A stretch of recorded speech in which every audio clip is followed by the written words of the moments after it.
Bonjour à tous et bienvenue sur ce direct autour de ce dernier compte-rendu d'expérience pour les assises du numérique pour l'éducation en Polynésie française. Je suis Myriam Achebré, référente numérique pour le premier degré à l'École supérieure du professorat et de l'éducation. J'interviens donc en formation initiale auprès des étudiants inscrits en Master 2, MEF 1, mais aussi des professeurs des écoles stagiaires. Donc, nous partagerons ensemble un petit moment autour de ce retour d'expérience avec vous, chers amis internautes. Donc, n'hésitez pas à poser vos questions sur le Facebook Live de la DG2E et j'y répondrai à la fin de cette présentation. Donc, le sujet de ma présentation intitulée « Le stop motion, un outil numérique pour développer la créativité » met en relation le stop motion, un outil numérique, et la créativité. Alors, pourquoi la créativité? On a constaté lors des échanges avec les enseignants que la créativité n'était pas toujours au rendez-vous pour les élèves. On a souvent entendu dire « Ah, mes élèves manquent de créativité, ils ne sont pas assez créatifs ». Alors, après quelques investigations, il nous est apparu opportun, voire judicieux même, de passer par le numérique, ici le stop motion, de s'en servir pour développer la créativité chez les élèves.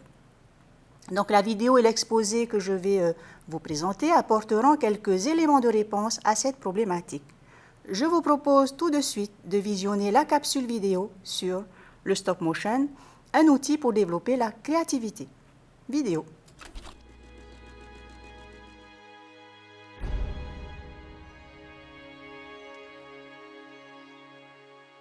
Le stop motion ou l'animation en volume, c'est mettre plusieurs photos à la suite pour créer un film. Lorsqu'on prend les photos, les objets sont immobiles, mais la succession des plans permet l'illusion du mouvement.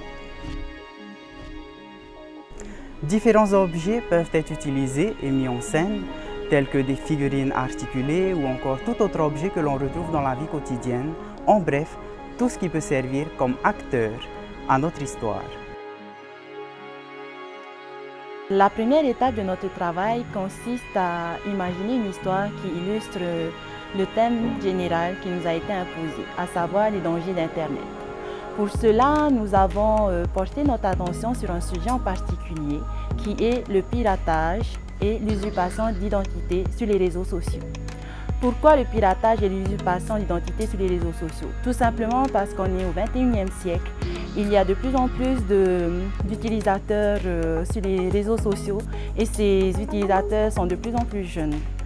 La seconde étape de notre travail consiste bien évidemment en la rédaction de notre histoire. Il fallait pour cela respecter le schéma narratif classique. En travaillant la rédaction de notre scénario, nous avons exploité deux domaines du socle commun des programmes scolaires. Le domaine 1, les langages pour penser et communiquer, et le domaine 2, les méthodes et les outils pour apprendre. En travaillant le scénario, nous avons travaillé en même temps les compétences langagières, évidemment, telles que l'oral, durant les échanges entre les camarades sur les différentes idées que nous avons eues, et l'écrit, sur la capacité notamment à rédiger un texte correctement en faisant des phrases correctes et qui ait du sens. Et en plus de ça, nous avons utilisé les différents outils numériques pour pouvoir mettre en forme notre travail et pour pouvoir également collaborer avec les autres membres du groupe quand on ne se voit pas. Donc à la suite de l'écriture du scénario, il a fallu se pencher sur la concrétisation du projet et donc la réalisation du décor. Pour ce faire, il a fallu se poser plusieurs questions, notamment la question du format. Est-ce qu'on préférait faire en 2D sur une feuille ou plutôt en hauteur, en 3D? De cette question a découlé la question du matériel aussi. Est-ce qu'on préférait donc des crayons de papier, du feutre, des ciseaux ou même utiliser des images sur Internet? Et l'élément le plus important, c'était identifier quels allaient être les éléments fixes du décor et quels allaient être ceux que l'on allait manipuler pour créer cet effet de stop motion.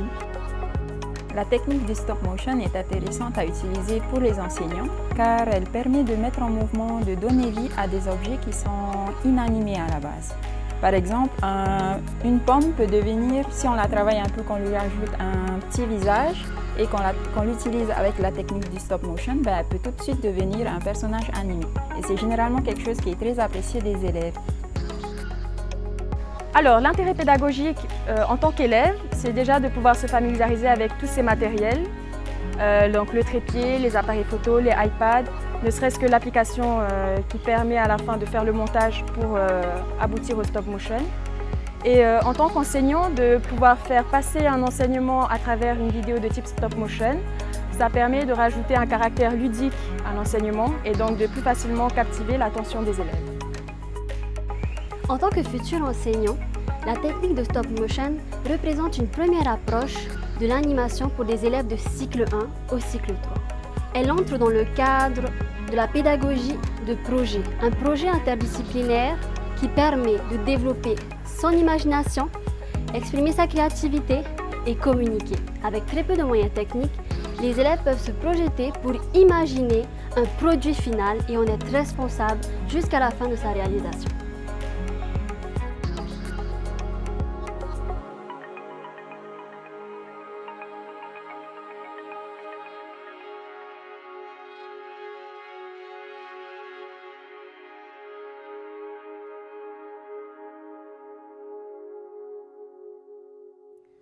Voici donc le plan que nous allons suivre, qui vont permettre de vous donner quelques explications par rapport à cette expérimentation.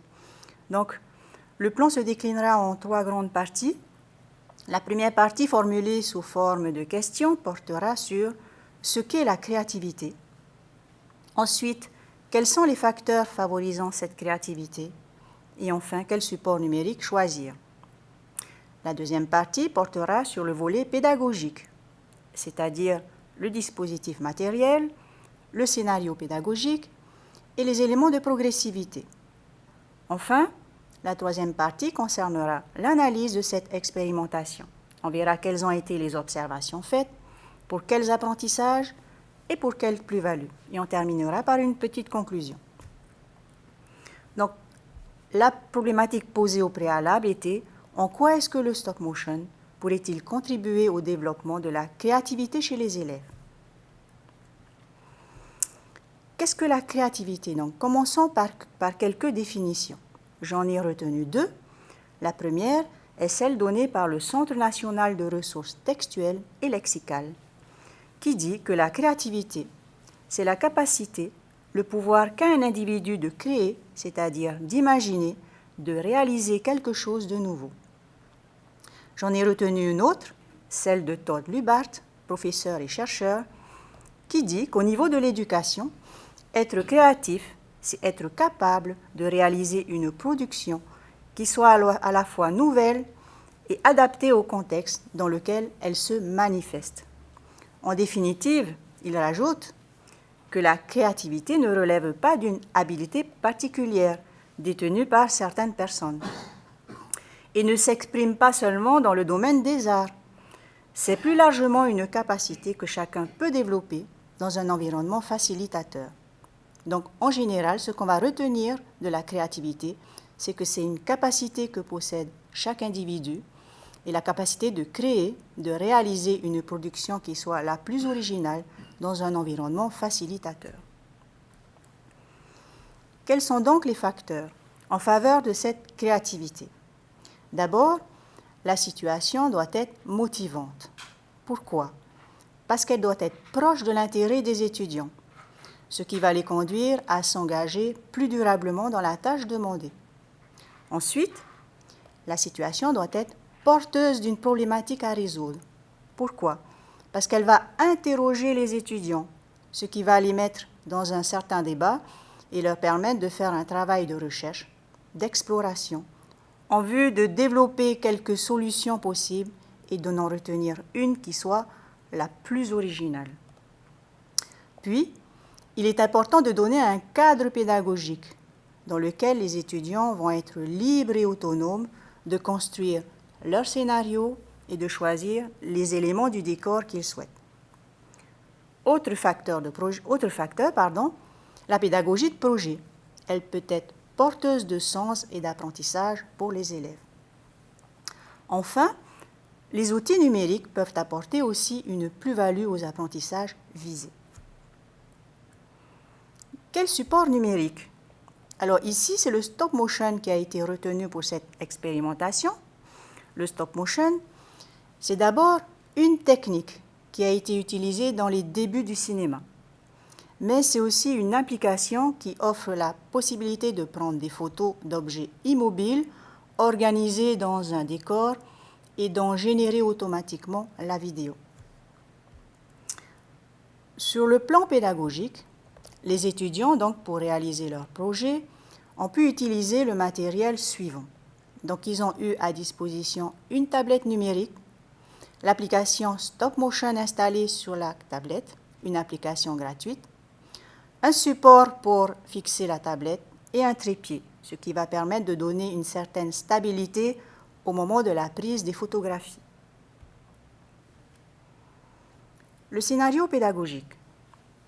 Alors, l'objectif général en formation initiale, c'est d'abord d'initier les étudiants à la pratique du numérique dans le cadre scolaire. Pour la réalisation de ce projet en stop motion, l'objectif spécifique, c'est de produire une vidéo en stop motion sur un sujet de leur choix, mais en lien avec la thématique imposée. Donc, les étudiants sont donc mis en situation par groupe, avec un temps de réflexion en amont, puis un temps de conception de la vidéo. Une fois que le sujet a été choisi, les étudiants vont donc passer par différentes étapes, qui sont d'abord l'écriture du scénario, ensuite la préparation des éléments du décor, son installation, puis la captation des images. Il s'agit donc maintenant de prendre en photo le décor, les différentes scènes, et enfin le montage vidéo. Ces différents éléments de repère vont donc permettre aux futurs enseignants à mieux organiser la progressivité de leurs apprentissages. En termes d'analyse, qu'est-ce qui a été observé du côté des étudiants? Alors, en réponse à la problématique posée, les étudiants ont été fortement sollicités et productifs pour construire du contenu qui soit à leurs yeux le plus original possible. Ils ont été sollicités lors des différents moments, comme l'écriture du scénario par exemple. Il a fallu se mettre d'accord sur une histoire, identifier ensuite les personnages qui vont être en action dans cette histoire, le déroulement de l'histoire, l'intrigue, la situation finale, etc. Ensuite, ils ont été sollicités aussi lors de la conception du décor. Il faut donc choisir le matériel, les matériaux que l'on va aussi utiliser pour installer et construire le décor. Est-ce que ça va être un décor en 2D, en 3D, etc. Enfin, ils ont été aussi sollicités lors du montage de la vidéo, notamment pour rajouter quelques effets sonores de manière à pouvoir accentuer certaines actions ou le mouvement de certains personnages. Pour quels apprentissages? Alors, le projet Stop Motion a permis de fédérer plusieurs enseignements de nos programmes scolaires, comme par exemple le français, l'oral et l'écrit, notamment lors de l'écriture du scénario, les enseignements artistiques lors de la conception du décor, mais aussi les sciences et la technologie dans la prise en main des outils numériques. Mais aussi, il y a eu les domaines numériques, ceux qui sont inscrits au cadre de référence des compétences numériques, qui ont été aussi sollicités à ce moment-là, comme la recherche de données, la collaboration entre pairs et la création d'un contenu multimédia. Donc, pour quelle plus-value? Alors, ici, c'est le stop motion qui a été retenu. Donc, si le stop motion permet certaines actions de transformation sur des objets immobiles, comme fractionner des objets, fusionner des objets ou des images, animer des objets ou des images, les faire disparaître, les faire réapparaître, alors il va faciliter la capacité de créer à l'infini. En quelque sorte, le stop motion sera l'interface de co-construction de la créativité. Donc une telle démarche permet de développer une posture réflexive chez les étudiants, une posture de créateur, mais elle permet aussi de renforcer l'estime de soi chez les apprenants, ce qui peut être très bénéfique pour les apprentissages. Donc, en conclusion, cette proposition d'activité est une réponse possible à la question du stop motion et de la créativité. Donc en formation initiale, la formation au numérique des étudiants et des professeurs des écoles stagiaires repose d'une part sur la maîtrise des différents outils numériques, mais aussi d'autre part sur les usages qui en sont développés dans le cadre scolaire, ce qui leur permet en quelque sorte de développer une posture, des compétences professionnelles dans l'exercice de leur futur métier. Donc tous ces projets sont consultables sur le site de l'ESP. Et donc ici, ma présentation est terminée. On va maintenant passer aux questions.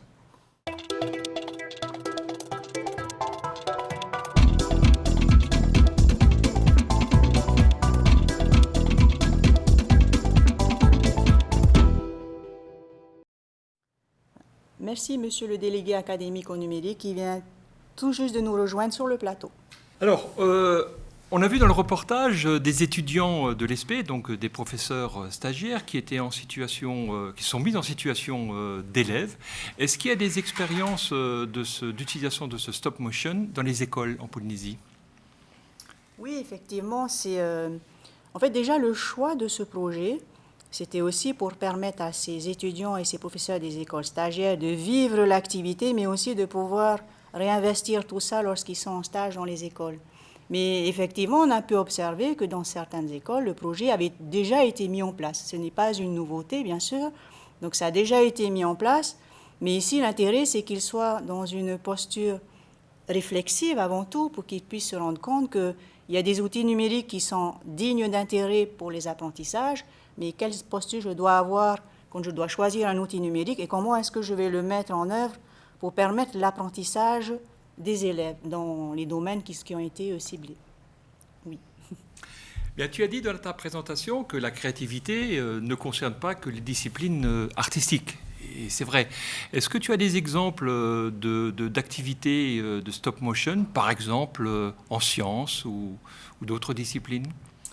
Oui, bien sûr. Le stop motion est bien sûr utilisé dans différentes disciplines, notamment pour illustrer quelques phénomènes en mathématiques ou en sciences physiques ou en sciences de la vie et de la Terre. Par exemple, en mathématiques, les étudiants qui ont pu l'utiliser, c'était notamment pour illustrer, pour illustrer un théorème, où ils ont pu travailler aussi sur des nombres relatifs grâce à cette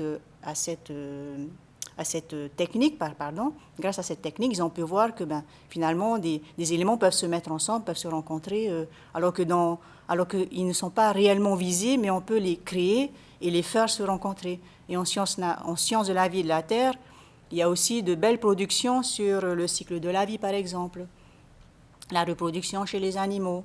Donc finalement, c'est transversal et ça peut convenir à tous les enseignements disciplinaires. Merci. Quels conseils on pourrait donner à des enseignants qui voudraient se lancer dans la créativité chez les jeunes, sans aller directement à ce que tu nous as présenté, qui pourrait paraître compliqué pour eux? Est-ce qu'il y a d'autres applications plus simples à utiliser qui développeraient la créativité chez nos jeunes? Oui, il y a bien sûr de nombreuses applications, hein. Ici, on a pris l'exemple du stop motion, mais à partir du moment où ils sont concepteurs, ils ne sont plus en réception des informations que les formateurs ou les enseignants leur donnent, mais maintenant, ils vont utiliser ces informations et être concepteurs et produire maintenant quelque chose qui soit original. Donc, effectivement, il y a aussi les outils numériques pour produire des vidéos, par exemple. Il y a aussi il y a les vidéos, il y a des outils comme de conception multimédia comme par exemple Book Creator, dans lequel on peut mettre du texte, on peut y mettre des images, on peut y mettre des vidéos, on peut y mettre des interviews d'élèves, etc. Donc là, ce sont vraiment des outils qui doivent leur permettre de se libérer, mais en fait de libérer leur créativité. Le cadre pédagogique dont je parle, en fait, il n'a pas vraiment de limite puisque c'est à l'intérieur de ce... Il y a des limites, mais c'est à l'intérieur de ce cadre qu'ils vont libérer leur créativité. Et en fait, quel que soit l'outil que l'on va utiliser, il faut qu'il soit dans cette posture. Et là, ça devient plus intéressant pour les apprentissages des élèves, effectivement. D'accord. Alors, il y a une question qui a été posée dans le reportage précédent, qui concernait le cadre des compétences numériques et puis de la certification PICS et de l'absence d'outils permettant d'évaluer les compétences chez nos jeunes à l'école. Comment, lors d'une telle activité de stop motion, on peut évaluer et quelles compétences peut-on évaluer compétences numériques, bien entendu, chez nos élèves? Alors, dans un premier temps, il faut que les enseignants comprennent que dans un projet comme celui-là, intégrant du numérique, on va d'abord travailler sur les enseignements disciplinaires. Donc ici, il y a eu quelques enseignements disciplinaires qui ont été ciblés, comme le français, l'oral, l'écrit, et qu'on va d'abord évaluer ces enseignements, parce que ça va être le socle en fait du projet. Donc on va évaluer l'oral. Est-ce que les élèves ont progressé à l'oral entre le début du projet et la fin du projet? En tout cas, on va essayer de faire en sorte qu'ils progressent. Est-ce qu'ils vont progresser à l'écrit? Est-ce qu'en enseignement artistique, ils vont réinvestir ce qui a été vu auparavant? Donc il y a des éléments qui vont permettre d'évaluer les élèves. Mais il y a aussi les compétences numériques. C'est qu'effectivement, au travers de ce projet, non seulement on va évaluer le disciplinaire, mais on va aussi permettre de faire mobiliser les élèves, de faire mobiliser leurs compétences numériques et voir s'ils ont cette maîtrise des compétences numériques. Ce qui va permettre à l'enseignant, bien sûr, de les positionner et de dire, ben voilà, ben toi, pour la création d'un contenu multimédia, qui est un item du cadre de référence des compétences numériques, donc dans cet item, création de contenu multimédia, ben oui, effectivement, tu as la maîtrise.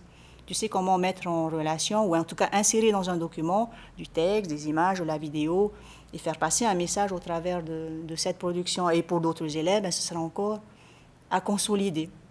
Donc oui, effectivement, il y a une évaluation non seulement des compétences disciplinaires, mais aussi des compétences numériques. Et c'est aussi le message que l'on doit faire passer aux enseignants. Il y a aussi le numérique qui est à prendre en compte. Alors, la créativité est effectivement une compétence très importante et je le dis même en tant qu'inspecteur d'une discipline scientifique. C'est probablement ce qui est le plus à développer chez nos jeunes. Penses-tu qu'une telle expérience, donc un tel type d'activité de type stop motion, est transposable au collège? Oui, je pense que c'est tout à fait transposable à partir du moment où on a compris le principe, on a compris qu'on voulait faire travailler les enseignants, la discipline avant tout. Et donc, si on veut que les élèves puissent, si on veut vérifier chez les élèves cette compréhension des éléments disciplinaires qui ont pu faire passer, on peut leur demander à ce moment-là, ensuite, d'être producteurs, donc concepteurs grâce au numérique, grâce à un outil numérique, de pouvoir construire, de faire une production, mais en réinvestissant, par exemple, les éléments de connaissance qui ont été vus en amont avec les professeurs. Je pense que oui, effectivement, ça peut être transposable et utilisable dans le second degré. On a même vu que ça a été utilisé pour une thèse dans l'enseignement supérieur aussi, ça a sa place. Mais voilà, maintenant, il faut juste adapter les contenus. Oui. Okay. Bien, alors peut-être dernière question, qu'est-ce qu'on peut conseiller ou qu'est-ce que tu conseillerais aux enseignants pour qu'ils se lancent dans ce type d'activité développant les compétences dont tu as parlé? Moi, je pense que c'était une manière de pouvoir pratiquer le numérique avec ses élèves et c'est en fait basé sur une pédagogie active et collaborative. C'était en tout cas le message qu'on a souhaité faire passer en formation initiale. Donc, le plus important, c'est que les enseignants et les futurs enseignants que l'on a, qui se disent que finalement, les élèves doivent être acteurs de leur apprentissage. Donc, il faut qu'ils soient actifs, il faut qu'ils soient producteurs. Ils ont été suffisamment en réception, maintenant ils vont produire du contenu. Ça leur fait plaisir, puisqu'il n'y a pas de cadre limite. Ils sortent un peu de certaines limites pour être aussi créatifs. Donc, il faut qu'ils soient producteurs. Et ça, je pense que c'est le message le plus important à faire passer. Changer nos pratiques de classe. On ne va plus pratiquer comme avant. Ça, le message ne passe plus. Maintenant, il faut plutôt rentrer dans une pédagogie active, collaborative, où les 4 compétences, en tout cas les compétences du 21e siècle maintenant, c'est collaborer, communiquer, il faut de la créativité, il faut développer l'esprit critique chez les élèves. eh bien, ça, c'est un projet qui le permet aussi. Voilà. D'accord, merci. Et enfin, dernière question. Alors, tu as parlé de cette expérience en formation initiale. Est-ce qu'en formation continue, avec des professeurs déjà expérimentés, est-ce que ceci est également travaillé? Bien, je pense que oui, en formation continue, je pense que oui, ça a été travaillé. Et puis, c'est aussi intéressant pour les enseignants qui sont en poste d'avoir quelques exemples d'illustrations, notamment quelques expérimentations comme celle-là, s'ils n'ont pas déjà pu la pratiquer, mais d'avoir quelques éléments qui soient novateurs, qui permettent de faire évoluer la pratique de classe. Oui, bien sûr. Je pense que ça a été fait, mais ce n'est pas inutile de continuer à aller dans cette voie. Merci Myriama. Voilà. Donc ce compte-rendu d'expérience est maintenant terminé. Je vous remercie d'avoir participé à ces assises du numérique pour l'éducation en Polynésie française. Donc merci à tous et bon appétit.